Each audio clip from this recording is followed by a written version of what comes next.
Let's talk about how this game went. And I know the first half seems like ages ago. Yeah. Ages ago. But there was so much that happened in the first half. The defense was offensive, I should say. They were offensive. They they held in the craziest situation on a fourth and inches, somehow stopped a Jordan Love sneak. Maybe they got the benefit of the spot. Maybe they didn't. But either way, they held true when they needed to most.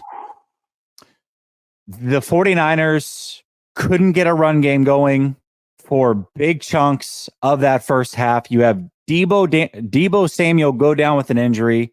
You have Brock Purdy trying to figure out, should I play with a glove? Should I go no glove in the rain? Back and forth.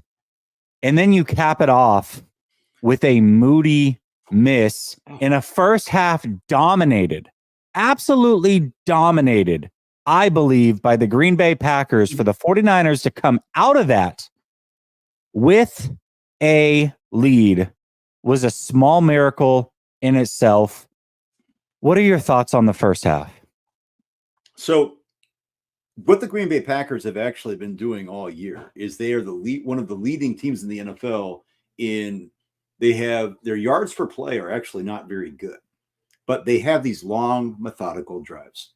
And remember, Matt LaFleur is a Kyle Shanahan acolyte, right? Like so this idea of a run heavy offense as big as Jordan Love's arm is, people forget that Jordan Love, I'm not going to call Jordan Love a game manager, but Jordan Love actually in the Packers offense, Matt LaFleur has him playing in a really it's not dink and dunk, right? But it's pick up third and shorts, right? And the 49ers, it was to a T. That's what the Packers were doing the entire stat. In fact, the 49ers punted that first drive. They only got the ball back twice. The only other time they scored the touchdown to Kittle. And then the next time they had the ball was 4 minutes left in the second quarter. Yeah. I'm wrong on that. How did, and so, yes, the Packers were running it to precision. The problem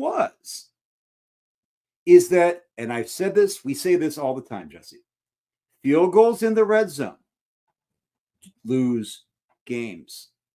And what the Packers did, field goal, fourth and short, big. I'm going to say this, Dre Greenlaw, I'm going to be all over the place right now.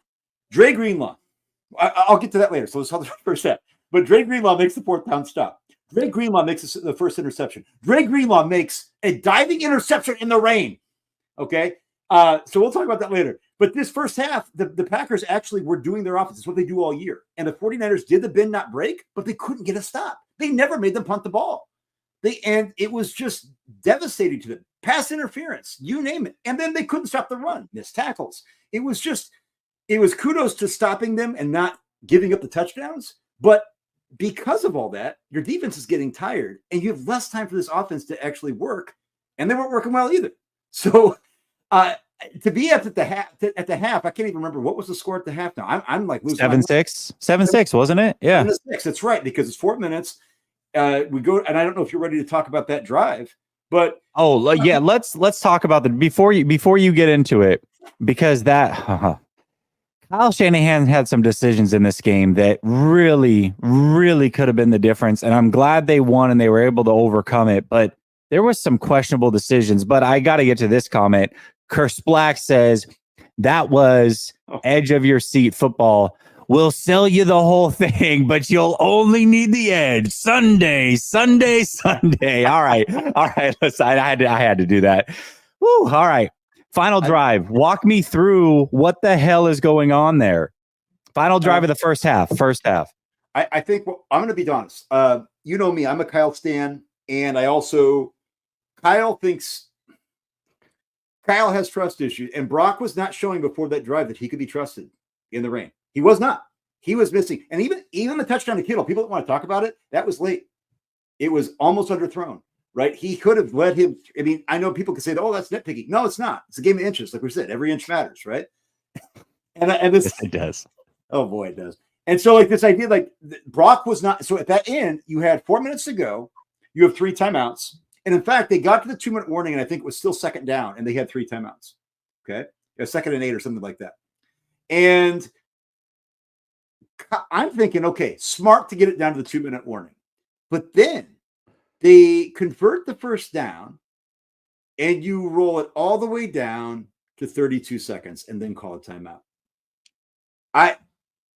I firmly believe that Kyle did that because he did not trust Brock Purdy throwing in the rain. Now, what's more confounding to me is you have a kicker, Jake Moody, 3rd-round kicker, shaky Jake Moody, okay? Ice in his veins from the big house, okay?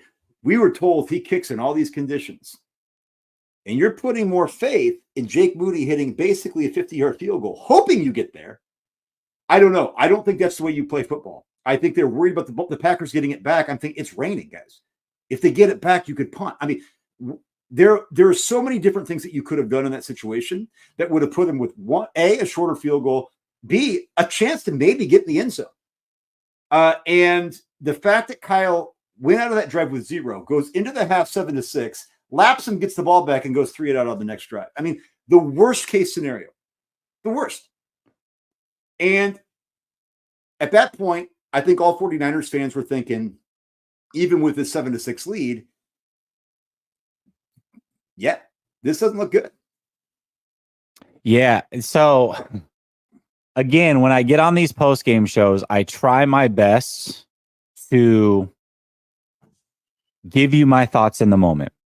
Mm-hmm. I don't want to go hindsight, good or bad. I don't want to change what my opinion was in the moment. Now, maybe as the week goes, I analyze things. I might change my opinion along the way, but in the moment, in the post-game show, I always give you my real thoughts during the game. That final drive of the first half, I tweeted out, What is Kyle doing? I understand wanting the ball last. I get that. But there was a certain point where you got under a minute, and I tweeted, I trust Purdy more than I do Moody. What are you doing right now?